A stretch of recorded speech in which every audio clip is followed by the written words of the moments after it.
먼저 유튜브로 함께 예배드리는 군대에 있는 형제들, 또 대학생 여러분, 성도 여러분, 그리고 교회에 나가지 못할 형편이 여러분, 그리고 교회는 다니지 않지만 함께 예배하는 여러분들을 환영합니다.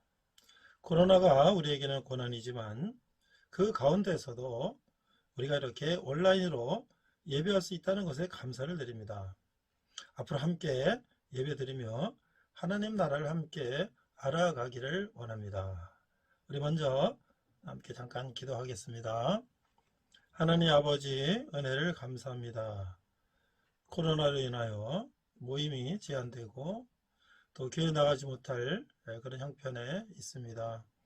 우리가 비록 온라인으로 예배를 드리지만 하나님 앞에 신령과 진정으로 예배 드리게 하시고 하나님 말씀을 또 우리가 배워서 이 세상 가운데 살 때에 승리하는 삶을 살기에 부족함이 없도록 하여 주시옵시고, 또 우리가 여러 가지 어려운 형편 가운데 있지만 하나님을 의지하며 이겨나갈 수 있는 힘을 주시옵소서.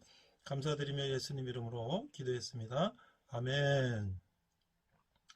자, 오늘 우리가 이제 로마서를 8주에 걸쳐서 함께 나누고자 합니다. 오늘 첫 번째 로마서 서문입니다. 로마서 서문 본문은요, 로마서 1장 17절 말씀이 되겠습니다. 자, 그러면 먼저 제가 로마서 1장 17절을 읽어보겠습니다. 여러분들도 성경이 있으신 분들은 로마서 1장 17절을 찾아보시기 바랍니다. 저는 개역 개정으로 읽도록 하겠습니다. 복음에는 하나님의 의가 나타나서 믿음으로 믿음에 이르게 하나니 기록된 바 오직 의인은 믿음으로 말미암아 살리라 함과 같으니라. 자, 우리가 이 로마서 1장 17절 말씀을 볼 때에 역사상 종교개혁적으로 유명한 마르틴 루터가 생각이 납니다.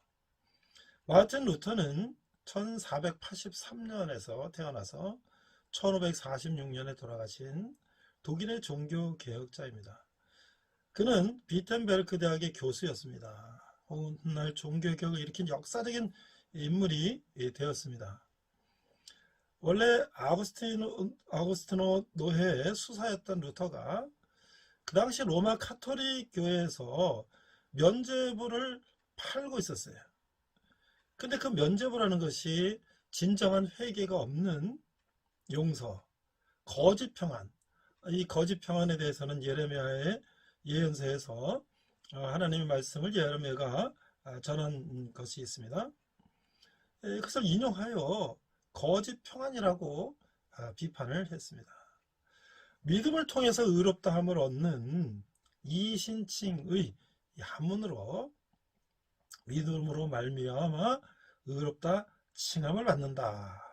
이런 로마서의 말씀을 그가 주장을 했습니다. 그래서 의롭다함을 통한 그 개인의 구원의 새 시대를 열어주었던 것입니다. 면죄부 판매를 비판한 루터는요, 1517년에 95개 논제를 제시함으로써 당시 면죄부를 대량 판매하던 도미니코의 수사이자 설교자인 요한 테첼에 맞서게 됩니다.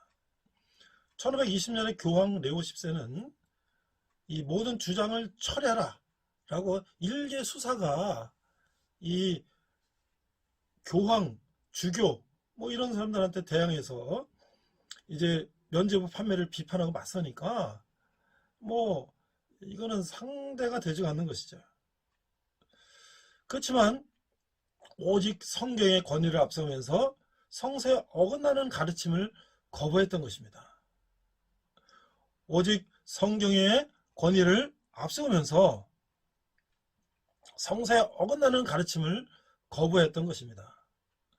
1521년 보름스에서도 마찬가지로 신성 로마 제국의 황제인 칼 5세로부터 너의 요구를 철회하라 라는 요구를 받았지만 그는 거부했습니다. 그리고 결국 교황에게 파문을 당했어요. 우리가 지금 파문당한다는 것이 그냥 교회에서 쫓겨나는 정도가 아니라 완전히 사회에서 매장당하고 사형당하는 급에 해당하는 그런 처벌을 받은 것이죠. 그렇지만 그는 거기에 굴하지 않고 1517년 10월 31일 비텐베르크 대학교 교회 문에 95개의 논제를 게시했습니다. 이것이 종교개혁의 시작이 되었던 것입니다. 이 로마서가 이 종교개혁의 시발점이 되었다라는 역사적인 중요한 의미를 갖고 있는 것입니다. 마틴 루터는 로마 카톨릭 교회의 부패와 잘못된 교황의 권위에 항거하여 로마 카톨릭 교회의 교리를 논박하고 성사가 지니고 있는 기독교 신앙에서의 최고 권위와 그리스도의 교회의 오직 믿음, 하나님의 전적인 은혜를 통한 구원을 강조했던 것이죠. 오늘날 우리가 5가지 이제 오직 성경, 그러면 라틴어로 솔라 스크립투라, 오직 성경, 오직 믿음, 솔라 피데, 라틴어로 솔라 피데, 오직 은혜, 솔라 그라티아, 오직 그리스도, 솔루스 그리스토스, 그 다음에 오직 하나님께 영광을 솔리데오 글로리아, 이 5가지를 이제 압축적으로 말씀할 수가 있습니다. 그러니까 루터 본인은 자신이 종교개혁을 일으키겠다고 생각하지는 않았지만 종교개혁이 하나님에게 이끌림을 받아 할 수 없이 한 일이라고 이제 말했습니다. 복음주의자로서 복음을 전파하기를 원했고 자신이 설교자요, 박사요, 교수라고 불리기를 원했습니다. 그러나 그의 삶 가운데 그가 행했던 일은 엄청난 결과를 가져왔습니다. 그로 인해서 개신교가 태동했을 뿐만 아니라 성서의 번역, 이제 독일어로 성서가 번역이 된 것이죠. 그 당시엔 라틴어로 된 성경은 신부님들만 읽을 수 있었는데 이 평민들도 이제 구텐베르그 활자를 통해서 성경이 독일어로 번역되고 많은 평민들까지 이제 성경을 읽게 된 것이죠.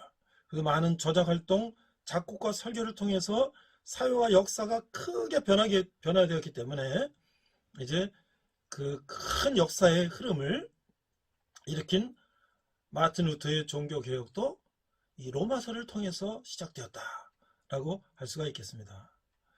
루터가 대학교에서 공부를 할 때에 이제 집에 갔다가 돌아가는 길에 이제 그 갑자기 비가 오고 벼락이 치는 그런 순간을 맞았습니다. 그 땅에 엎드려져서 그 당시 이제 광부들의 수호 성인을 큰 소리로 불렀어요. 그리고 성모 마리아를 불렀어요. 나를 도와주소서 하면서 그가 저는 신부가 되겠습니다. 라고 이제 서원을 했습니다. 수원에 들어가서는 생각이 무르익었던 터라 그 당시에 루터는 큰 천둥이 하나님의 음성으로 받아들여서 이제 전혀 주저하지 않고 이제 그 길로 나가기 시작했어요. 그러나 아버지는 그 길을 원하지 않았기 때문에 아버지의 반대에도 불구하고 그는 이제 수사가 되었습니다. 루터는 죄인인 인간이 거룩하신 하나님과의 바른 관계를 맺을 수 있는 것인가에 대해서 고뇌했는데 수도에서는 루터가 비텐베르크 대학교에서 공부하도록 했습니다. 비텐베르크 대학교의 요한 폰 스타우피츠 교수는 루터가 성서에 대해 진지하게 공부하며 평안을 찾을 것이라고 생각하며 루터를 성서 교수, 사제로 임명했어요. 이래는 루터는 신앙적인 고민을 해결할 수 있었습니다. 루터는 로마서, 시편, 갈라디아서 강의를 통해 의에 대한 개념을 새롭게 확립하게 되었습니다. 칭의란 의롭다 칭함을 받는 것이란 오직 그리스도를 믿음으로 죄인이 의인으로 인정받는다는 교리라는 것입니다. 하나님의 의, 하나님과 나의 관계는 수동적인 것으로 하나님에 의해 은혜로 주어지는 의이며 대표적인 것으로 다음 구절을 들 수가 있다는 것입니다. 그것이 오늘 우리의 이 설교의 본문인 로마서 1장 17절인 것입니다. 다시 한번 읽겠습니다. 복음에는 하나님의 의가 나타나서 믿음으로 믿음에 이르게 하나니 기록된 바 오직 의인은 믿음으로 말미암아 살리라 함과 같으니라. 자, 우리가 왜 이번 주부터 8주 동안 로마서를 공부하게 될까? 우선 로마서의 이 역사적인 배경을 한번 살펴보도록 하겠습니다. 이 로마 교회를 비롯한 초대교회들이 직면했던 신학적인 중요한 주제들이 있습니다. 첫째, 우리는 로마서를 가르침을 통해서 우리가 누구였는가, 또 우리는 지금 누구이며 우리의 신앙적인 현주소는 어디인가를 분명하게 우리가 확인하게 될 것입니다. 그리고 그 가르침을 통해서 하나님께서 예비하신 축복된 그리스도의 삶을 사는 새로운 통찰력을 얻게 될 것입니다. 또한 그 가르침을 삶에 구체적으로 적용하면서 우리를 의롭다 하신 하나님의 선포가 우리 가운데 이루어지고 있는 것을 우리가 확인하게 될 것입니다. 이런 확인은 우리를 영화롭게 하시겠다고 하는 하나님의 약속이 미래에 이루어질 것을 우리는 믿음의 눈으로 바라볼 수 있을 것입니다. 고난 가운데서도 즐거워하는 섬기는 성숙한 그리스도인으로 세워져가는 경험을 하게 될 것입니다. 이 로마서라는 것은 이 바울이 갈라디아서를 쓰고 또 로마서를 썼는데, 이 갈라디아서를 쓸 때에 그 유대주의자들, 믿음으로 의롭다함을 이제 아브라함 때부터 받은 그 믿음을, 하박국 선지자가 전한 그 믿음을 바울이 전했지만, 이제 유대주의자들은 갈라디아 지방에 있는 교인들에게, 이방인들에게 너희가 예수님을 믿으려면 할례를 받고 유대인의 율법을 지켜야 된다 라는 주장을 했던 것이죠. 그러나 바울은 아브라함은 할례도 받기도 전에 믿음으로 의롭다함을 받고 믿음의 조상이 되었는데, 이방인들이 예수를 믿고 그리스도인이 될 때에 그런 율법들을 선행 조건으로 제시하는 것은 부당하다.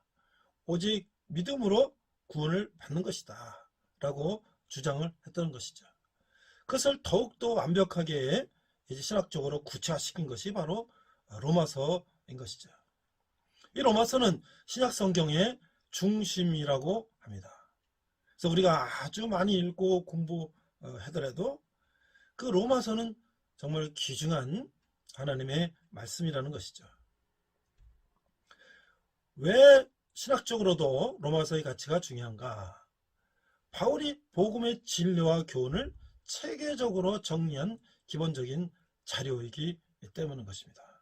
우리가 로마서를 한번 읽고 공부하게 되면 기독교란 무엇인가 라는 교리와, 그다음에 우리는 예수를 믿고 기독교인이 되었으면 어떻게 삶을 살아야 되는가 라고 하는 실천이 아주 명확하게 제시가 되었다는 것입니다. 자, 그럼 바울은 왜 로마서를 썼을까? 오늘은 로마서 전체에 대한 개관을 우리가 살펴보는 시간이기 때문에 먼저 전체적인 개관을 한번 살펴보도록 하겠습니다. 주 47년에서 50년까지 이 바울은 주로 그리스, 에게 주변에서 복음을 전했습니다. 그 에게라는 것은 아시아와 아시아 유럽을 나누는 그런 그리스 쪽에 있는 지역이죠.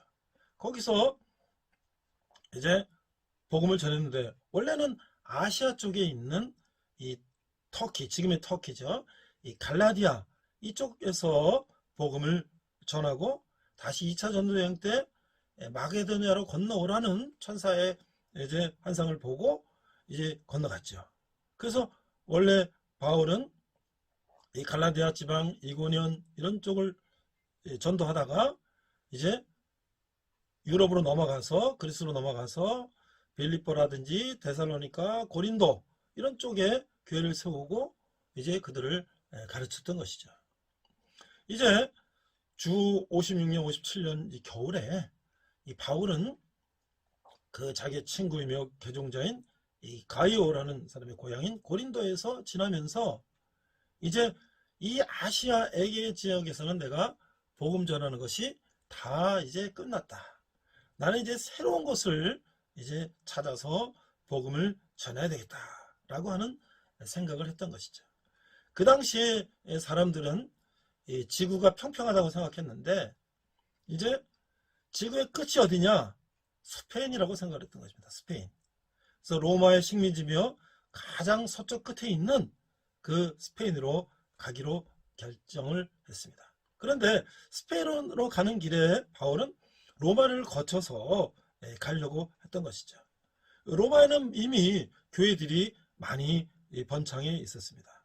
그래서 로마를 거쳐 가는데 그 로마에 있는 그 교인들에게 그가 이제 편지를 통해서 하나님의 말씀을 이제 전하게 된 것이죠.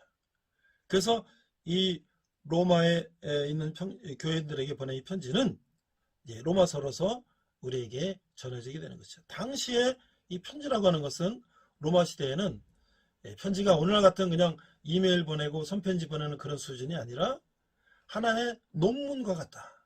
그래서 서론, 본론, 결론이 명확하고 중심 주제가 명확한 그런 한 편의 논문을 쓰게 되는 것이죠. 그래서 바울은 로마에 있는 교인들에게 그가 갈라디아 교인에게 전했던 그 유대주의자들이 어떤 그 문제를 일으킨 것들에 대한 바른 믿음의 교리를 정리하고 또 그 내용을 이제 또 실천편까지 묶어서 더 갈라디아서를 확대해서 이제 로마에 있는 교회에게 보내게 되었다는 것이죠. 그래서 이제 로마에 있는 그리스도인에게 보낸 편지를 그 친구인 더디오에게 받아쓰게 했던 것입니다. 자, 그럼 로마 교회는 어떻게 시작됐을까? 바울은 이 당시 아직 로마 교회에 가지 않았습니다.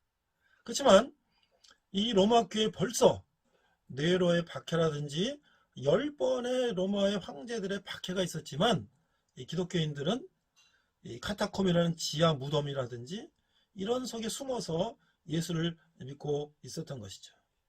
그리고 로마 교회는 예수님이 오신 후에 오순절 때에 예루살렘을 방문했던 순례자들 가운데 이 베드로가 복음을 전할 때 3,000명이 막 돌아왔다 그랬잖아요. 그런 사람들이 복음을 듣고 회심해서 그 소식을 가지고 로마로 돌아간 사람들도 있다라고 또 생각됩니다. 또 바울이 로마에 간 적은 없지만 로마 교회에 바울이 많은 친구들이 있었다는 것. 로마서 16장 후편에 보면 그 많은 로마에 있는 친구들, 지인들에게 안부를 전하는 모습이 나오는데 거기는 많은 높은 사람들 또 남녀 여러 사람들을 이제 언급하고 있죠. 그러면 바울이 이제 로마에 가진 않았지만 이미 로마 교회는 많은 바울의 친구들과 지인들이 있었다. 그것은 바울이 전도함으로 회심하고 이제 로마에 살고 있던 사람들도 있을 것이다. 그 다음에 이제 또 베드로가 로마에 가서 복음을 전하다가 이제 순교를 하게 됩니다. 그때 베드로의 전도를 통해서 로마에도 많은 교인이 생겼을 것이다. 라고 우리는 생각할 수가 있겠습니다. 그러니까 이미 로마에는 많은 교인들이 있다는 것이죠. 자, 그래서 이제 바울은 이 로마서를 통해서 이제 자기가 로마 감옥으로 가서 투옥되기 전에 이제 고린도에서 마지막 편지였는데 이 갈라디아서를 확장시킨 이제 그런 편지라고 생각할 수가 있겠습니다. 그래서 로마서는 우리가 전체적으로 크게 보면 처음에 이제 로마서의 개관이 있고 이 하나님께서 이 우리 인간들을 이 잘못된 것을 하나님께서 이제 진노하시는 하나님, 성부 하나님. 그래서 인간의 이 어쩔 수 없는 이 인간의 타락된 인간들을 구원하시기 위해서 하나님 직접 인간의 몸으로 이 땅에 오신 성자 예수님. 그리고 성령님. 그것이 로마서 1장 18절부터 3장 20절까지 성부 하나님. 또 로마서 3장 21절부터 5장 21절까지 성자 예수님. 로마서 6장 7장 8장이 이 성령님. 그러니까 로마서는 성부, 성자, 성령님을 구체적으로 바울이 기록한 것이죠. 그 다음에 이제 9장에서 10장, 11장은 바울이 유대인이잖아요. 그가 로마의 시민권자이지만 유대인입니다. 그가 이제 자기의 동족 유대인들은 지금도 그 유대인들은 하나님만 믿고 예수님을 믿지 않고 있잖아요. 그래서 그들에게 안타까운 마음을 9장, 10장, 11장에서 전하고 있고요. 그 다음에 이제 실천편으로 가면 12장에서 13장은 복음과 그리스도인, 우리가 복음을 받았으면 그리스도인으로서 어떤 삶을 사느냐, 너의 몸을 산 제사로 드리라, 우리 말씀을 우리가 읽을 수 있죠. 그 다음에 이제 마지막으로 14, 15, 16장은 복음과 교회, 복음을 받은 교회는 어떠해야 하는가. 그러니까 우리가 이 로마서 한 편을 자세히 읽어보면 교리와 실천을 정말 이 성경에서 하나님이 창세기부터 요한계시록까지 말씀하시는 것을 아주 압축한 하나의 핵심을 우리가 배울 수가 있다고 생각이 됩니다. 자, 그럼 우리가 오늘 서론 부분에 로마서 1장부터 17장 부분을 한번 간략히 살펴보고 오늘 로마서 서론의 말씀을 마치고자 합니다. 로마서 1장 1절에서 7절을 보면 그 서두 인사가 좀 길게 시작됩니다. 왜냐하면 바울이 로마를 방문한 적도 없고 그렇기 때문에 그들에게 이제 좀 더 자세하게 인사를 하는 것이죠. 그래서 우리가 이 바울이 또 자신을 소개하면서 자신을 종이라고 했습니다. 하나님의 종. 자, 이 종이라는 건 무엇입니까? 오늘날 우리가 말하는 그냥 노예 종, 뭐 이런 수준의 종이 아니라 로마 시대에는 로마 시민의 거의 절반가량이 종이라고 인구가 종일 정도로 많았는데 그들은 자기의 인권이나 이런 거 전혀 없는 것이죠. 그냥 팔려가고 또 팔리면 또 거기 가서 주인을 섬기고 귀에다가 이제 주인의 이름을 새겨서 꽂고 주인이 시키는 대로 죽을 때까지 주인을 섬기며 일을 해야 되는 것이죠. 마치 소가 콧줄을 끼고 이제 귀에다가 인식표를 달고 그렇게 죽을 때까지 지내는 것처럼 그 인간이 종이라는 것은 바로 짐승과 같은 그런 상태를 말하는 것인데 그 바울은 자기 자신을 종이라고 얘기를 한 것입니다. 그러니까 모든 주권은 하나님에게 있고 자신은 하나님의 뜻대로 하나님이 하라는 대로 하는 그런 사람이라는 것을 얘기한 것이죠.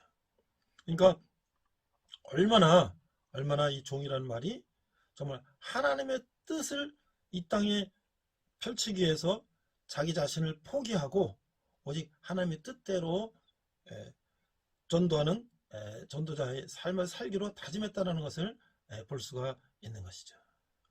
우리가 1장 1절부터 4절을 한번 읽어보도록 하겠습니다. 예수 그리스도의 종 바울은 사도로 부르심을 받아 하나님의 복음을 위하여 택정함을 입었으니 이 복음은 하나님이 선지자들을 통하여 그의 아들에 관하여 성경에 미리 약속하신 것이라. 그의 아들에 관하여 말하면 육신으로는 다윗의 혈통에서 나셨고 성결의 영으로는 죽은 자들 가운데서 부활하사 능력으로 하나님의 아들로 선포되셨으니 곧 우리 주 예수 그리스도시니라. 자, 로마서 1장 1절에서 4절은 복음의 정의를 아주 훌륭하게 하고 있습니다.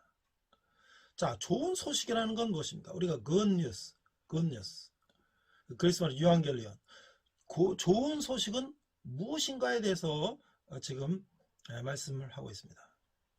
근데 그것이 좋은 소식이란 무엇이냐면 하나님에 관한 것이라는 것이죠.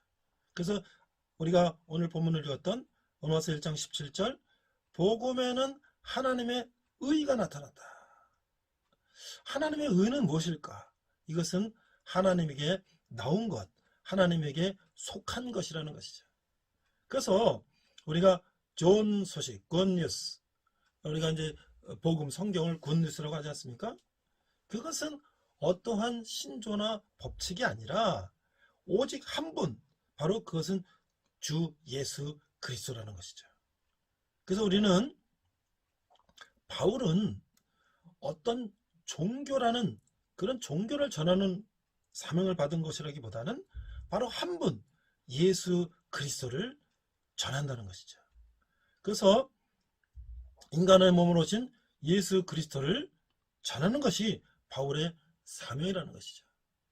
자, 그러면 어떻게 좋은 소식이 한 분인 예수 그리스도이신가? 그것은 요한복음 1장 1절과 14절에 이렇게 기록되어 있습니다. 태초에 말씀이 계시니라. 이 말씀이 하나님과 함께 계셨으니 이 말씀은 곧 하나님이시라. 말씀이 하나님이시라고 했어요. 14절 말씀이 육신이 되어 우리 가운데 거하심에 우리가 그의 영광을 보니 아버지의 독생자의 영광이요 은혜와 진리가 충만하리라. 하나님께서 이 세상을 찾아오셨다는 것이 이것이 복음의 핵심입니다. 바울이 첫 번째 7절에서 예수 그리스도를 주님으로 소개하는 말로 가득 채운 이유가 바로 거기 있던 것이죠. 자, 우리가 주 예수 그리스도. 그럼 예수는 누가? 주는 뭐 로드, 나의 주님. 내가 종인데 로드, 나의 주인이잖아요. 그렇죠? 그 나의 주인이신 예수, 지저스라는 것은 메사야, 메시아, 구세주라는 것을 의미하는 것이죠. 그것은 우리 그리스도의 인성, 즉 우리의 죄에서 우리를 구원하기 위해서 역사의 한 시점에 세상에 오신 그 메시아를 말하는 것이죠. 그래서 그 예수님의 공적인 일, 예수님은 그리스도, 기름 부음을 받은 자, 메시아. 그러니까 예수님은 우리를 구원하시고 또 우리를 구원하시기에 기름 받아 오신 메시아, 구세주인 것이죠. 우리의 주인이시고 통치자이시고 우리의 왕이신 것이죠. 하늘과 땅의 모든 권세가 그분에게 주어져 있다는 것이죠.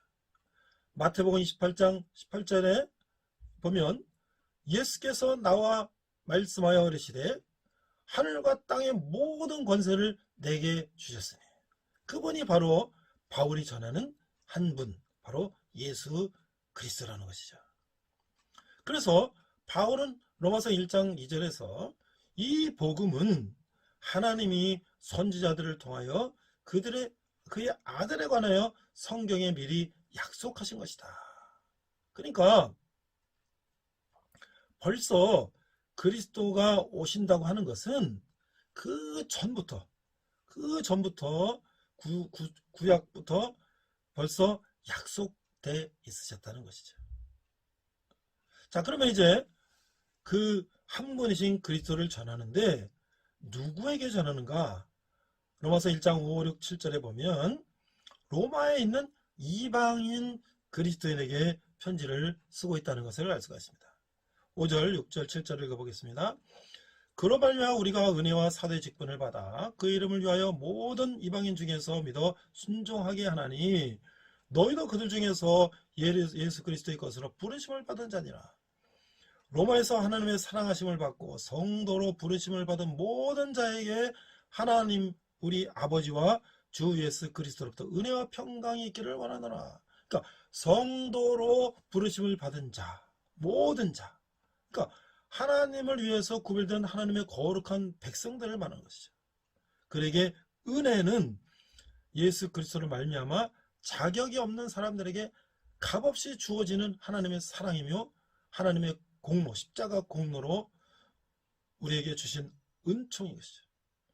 이 구절의 평강은 하나님의 은혜로 말미암아 우리가 하나님을 우리의 구세주로 믿는 사람들의 누리는 복이라는 것이죠. 자, 이제 바울은 8절 15절에서 내가 이제 로마로 가겠다고 이제 계획을 밝힙니다. 8절 읽어보겠습니다. 먼저 내가 예수 그리스도로 말미암아 너희 모든 사람에게 관하여 내 하나님께 감사함은 너희 믿음이 온 세상에 전파되미로다. 그래서 이제 그 로마 제국의 이 수도에 바울이 복음을 전하는 교회가 있다는 것에 감사히 여기고 있어요. 그 당시에 모든 길은 로마로 통한다. 그런데 그 핍박 가운데 로마에 교회가 있고 교인들이 있다는 것에 감사하며 11절에 보니까 내가 너희 보기를 간절히 원하는 것은 어떠한 신령한 은사를 너에게 나눠주어 너희를 견고하게 하려 함이라. 그래서 나눠준다.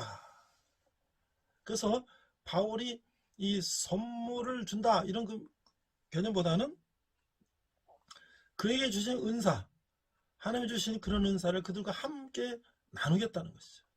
12절을 보니까 이는 곧 내가 너희 가운데서 너희와 나의 믿음으로 말미암아 피차 아니함을 얻으리라. 그래서 뭐예요? 나에게도 모든 것들을 너희들과 함께 나누겠다고 하는 그런 형제를 바울은 이제 전하고 있습니다. 오늘 주제 16절 17절을 보면 내가 복음을 부끄러워하지 아니하노니 이 복음은 모든 믿는 자에게 구원을 주시는 하나님의 능력이 됨이라. 먼저는 유대인에게요 그리고 헬라에게로다. 복음에는 하나님의 의가 나타나서 믿음으로 믿음에 이르게 하나니 오직 기록된 바 오직 의인은 믿음으로 말미암아 살리라 함과 같으니라. 오늘 말씀 이후에 우리가 1절부터 17절까지 바울이 로마 교회 교인들에게 인사로 전하는 이 말씀 가운데 핵심적인 메시지가 있는 것이죠. 우리가 이것을 몇 번 읽어보면서 로마서 전체의 개관을 한번 우리가 이해를 했으면 좋겠어요. 이 로마서 1장 16절 17절은 로마서 전체의 요약인 것입니다. 그래서 이 로마서의 주제는 계시된 하나님의 의입니다. 종교는 한 가지 기본적인 특징을 갖고 있어요. 모든 종교의 추종자들은 자력으로 신께 나아가 신을 찾고 신을 기쁘게 해드리려고 노력합니다. 그러니까 모든 종교는 신을 향하여 발돋움하려는 경배의 양식입니다. 그러나 이것이 복음일까요? 이것이 좋은 소식일까요? 하나님과의 나의 관계, 하나님 앞에 나아가는 것이 이런 종교에서 발견될 수가 있을까요? 바울이 17절에서 하나님의 의가 나타나갔다고 하는 것은 이 나타난다 이런 것은 이 헬라어로 감추어 있던 것이 드러난다는 것이죠. 그러니까 하나님이 우리에게 우리가 알지 못했던 것들을 하나님이 알려주신다는 것이죠. 하나님께서 알려주지 않으면 우리가 알 수가 없는 것입니다. 그래서 하나님의 의는 어디에요?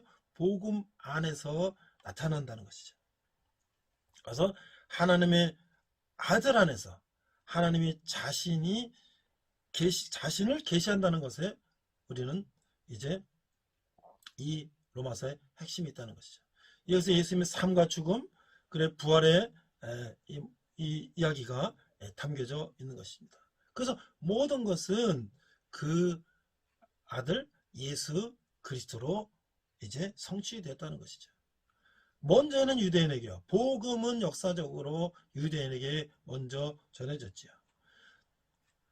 그리고 어떻게 해요? 헬라인에게, 우리 같은 이방인에게도 복음이 전해졌다는 것입니다. 그래서 우리도 이제 아브라함의 육적인 후손은 아니지만 우리가 예수 그리스도를 믿음으로 우리가 아브라함의 영적인 자손이 될 수 있기 때문에 우리도 아브라함의 자손이요 하나님의 자녀가 될 수 있다는 것이죠. 우리가 예수 그리스도를 입으로 시인하고 믿기로 우리가 정하면, 자, 복음에는 하나님의 의가 나타나서, 그래서 그 의라는 것은 하나님과의 우리의 관계, 그래서 믿음에서 믿음에 이르게 된다.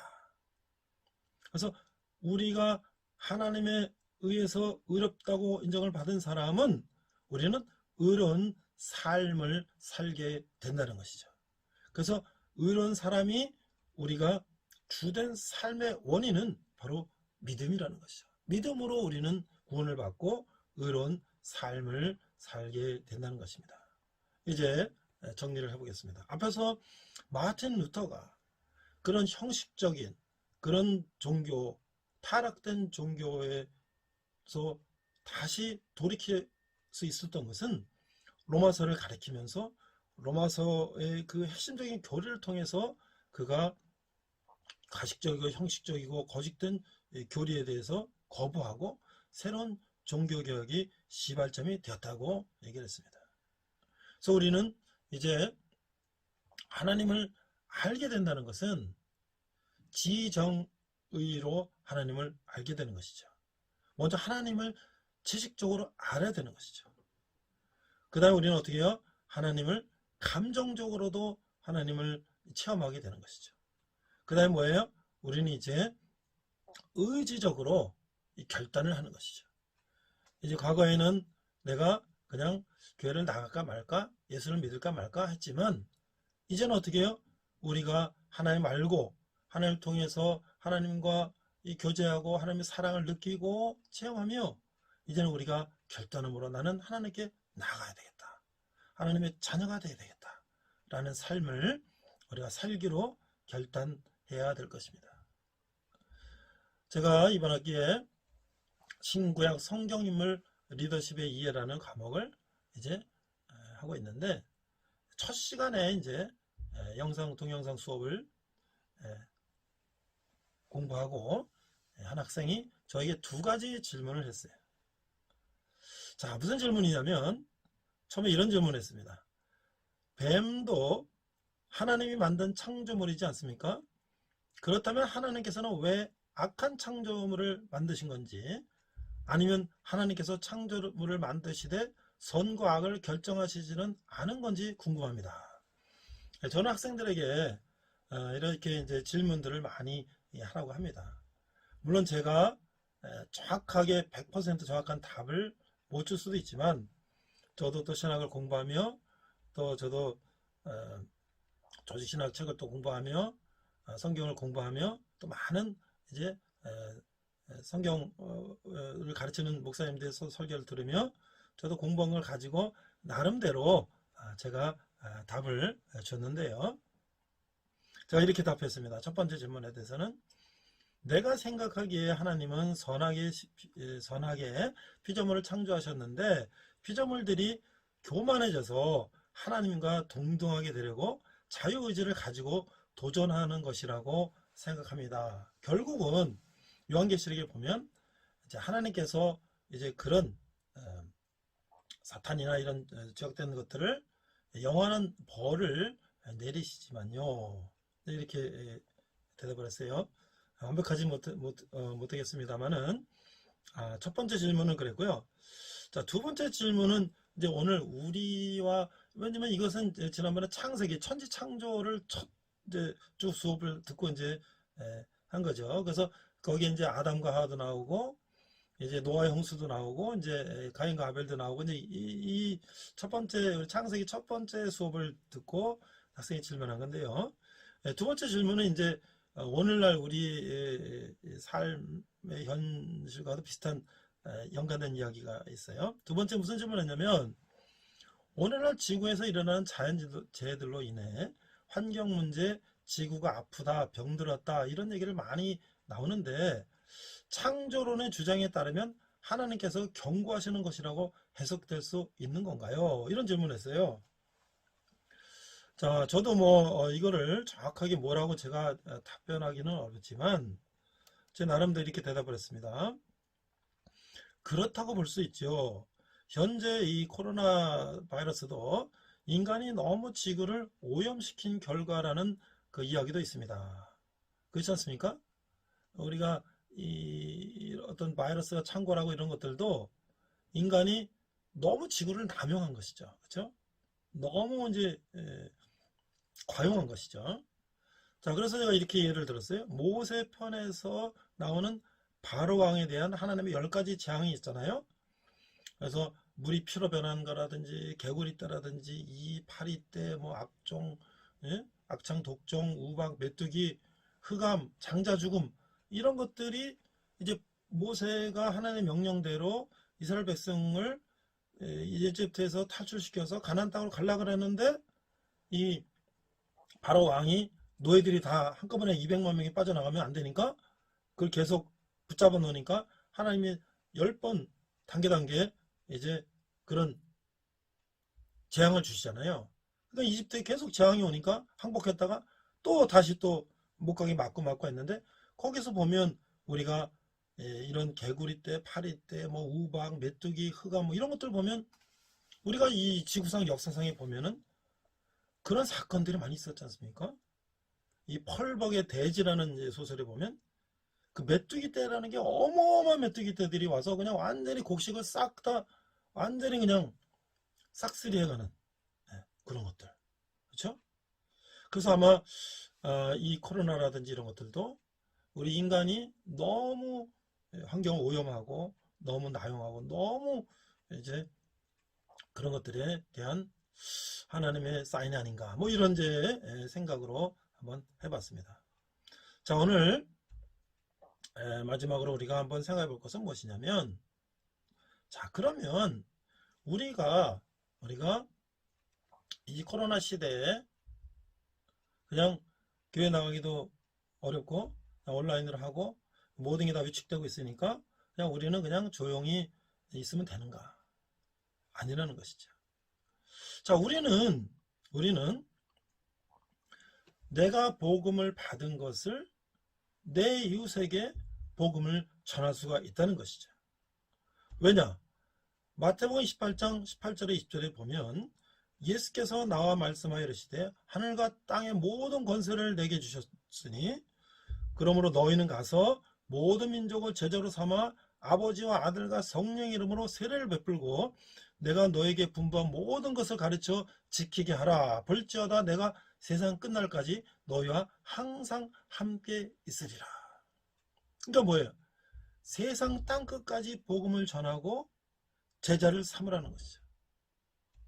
또 디모데후서 2장 2절에 보면 또 내가 많은 증인 앞에서 내게 들은 바를 충성된 사람에게 부탁하라. 그들이 또 다른 사람들을 가르칠 수 있으리라. 그러니까 제가 목사도 아니고 전도사도 아니고 저도 장로 집사도 아닌데 제가 무슨 복음을 전할까요? 아니죠.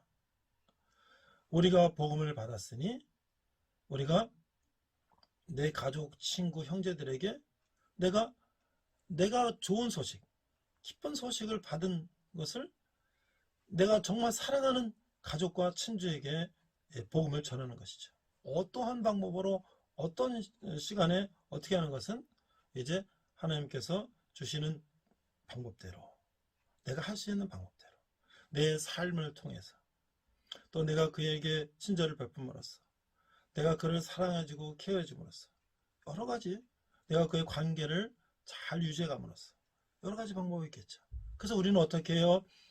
신실한 그리스도인을 우리가 이제 한 사람을, 비록 믿음이 연약하지만 한 사람을 선택해서 그에게 우리가 복음을 전하고 사랑을 하고 해서 그가 어떻게 해요?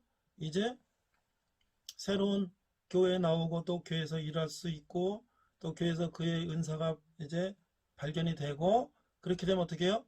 우리가 그를 이제 용기를 주고 격려해서 정말 한 사람의 하나님의 자녀, 또 한 사람의 그리스도인이 될 수가 있다는 것이죠. 그래서 우리는 하나님께서 나를 통해서 하나님의 복음이 나에게 머물러 있는 것이 아니라 나를 통해서 내 이웃에게 복음이 전해지기를 원하는 것입니다. 그래서 오늘 우리가 이제 이 코로나 이 바이러스가 있습니다만은 또 우리가 이제 모임이 제한되고 여러 가지 어려움 가운데 교회 나가는 환경이 어려워졌지만 또 하나님께서 우리가 이런 언택트 시대에 온라인을 통해서 우리가 또 이렇게 어떤 지역과 시간과 공간을 초월해서 하나님의 말씀을 들을 수 있다는 것은, 또 우리가 또 그처럼 들은 말씀을 우리 사랑하는 가족, 친지, 이웃, 친구들에게 전할 수가 있다는 것이죠.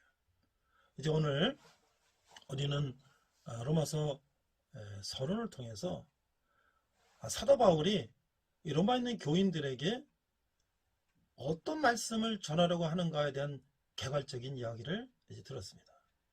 그것은 바로 2000년 전 로마 교회에 있는 교인들뿐만 아니라 오늘날 우리에게도 동일하다고 생각이 됩니다. 그들이 마치 로마의 황제의 핍박 가운데 어떤 시간 공간적인 제약이 있었다면 우리는 어떻게 보면은 이 코로나 바이러스라는 이런 어떤 환경적인 요인으로 우리의 활동과 시간과 공간이 제약이 되어 있는 게 어떻게 아이러니하게도 2000년 간격을 두고 비슷하다고 할 수 있죠. 그렇다고 로마에 있는 교인들이 로마 황제의 핍박과 그런 제약의 모든 걸 포기하고 그들이 그냥 가만히 있었냐? 아니죠. 그들은 목숨을 걸고 복음을 전하고 또 복음을 받아들이고 또 복음의 참 소망을 발견하고 그들이 핍박과 어려운 가운데도 희망을 가지고 열심히 사는 것처럼 우리도 이 코로나 바이러스가 있어서 경제가 어렵고 또 여러 가지 우리 젊은이들이 취업이 어렵고 모든 활동이 제약되고 우리 또 이 사업하시는 분들 직장에 여러 가지 어려움이 있지만 그러나 그런 가운데도 우리는 희망을 가지고 이제 우리가 열심히 하나님의 말씀을 듣고 또 그것을 우리가 힘이 되어서 이 험난한 세상을 이겨나간다면 우리는 또 새로운 이제 코로나 이후에 새로운 시대를 이제 앞장서 나가는 그런 우리가 준비를 하는 단계가 될 수 있다고 생각을 합니다. 함께 기도하겠습니다. 하나님 아버지 은혜를 감사합니다. 오늘 우리가 로마서 첫 시간 개간을 공부했습니다. 우리가 성경이 굉장히 어렵고 잘 이해가 안 간다고 생각하지만 그러나 성경을 한번 천천히 읽어보면 우리가 전혀 모를 것도 아니라고 생각이 됩니다. 우리가 앞으로 8주간 동안 로마서를 공부하며 하나님께서 바울을 통해서 우리에게 하시고자 하는 말씀이 무엇인지 또 우리가 하나님의 자녀가 된다는 것이 무엇인지 하나님과 우리의 의 관계가 회복된다는 것이 무엇인지를 깨닫고 또 우리가 그런 말미암아 하나님의 자녀로서 이 세상 가운데 우리가 어떤 삶을 살아야 되는지 또 우리 교회들은 어떠해야 되는지를 우리가 깨닫고 또 그런 삶을 사는 우리가 될 수 있도록 하여 주시옵소서. 지금은 우리 주 예수 그리스도의 은혜와 하나님 아버지 극진하신 사랑과 성령님의 감화감동 역사하심이 오늘 우리 코로나 바이러스로 인해서 시공간의 제약을 통해서 교회 나가지 못하고 또 함께 온라인으로 예배드리는 모든 우리 젊은 형제들, 군대에 있는 형제들, 대학생 우리 형제들, 또 우리 성도님들, 교회를 나가지 않지만 함께 예배하는 모든 성도님들 위해 열방의 백성들과 선교사님들 위해 또 북한에서 고통받는 북한 동포들 위해 지금부터 영원토록 함께 하시기를 간절히 축원하옵나이다. 아멘.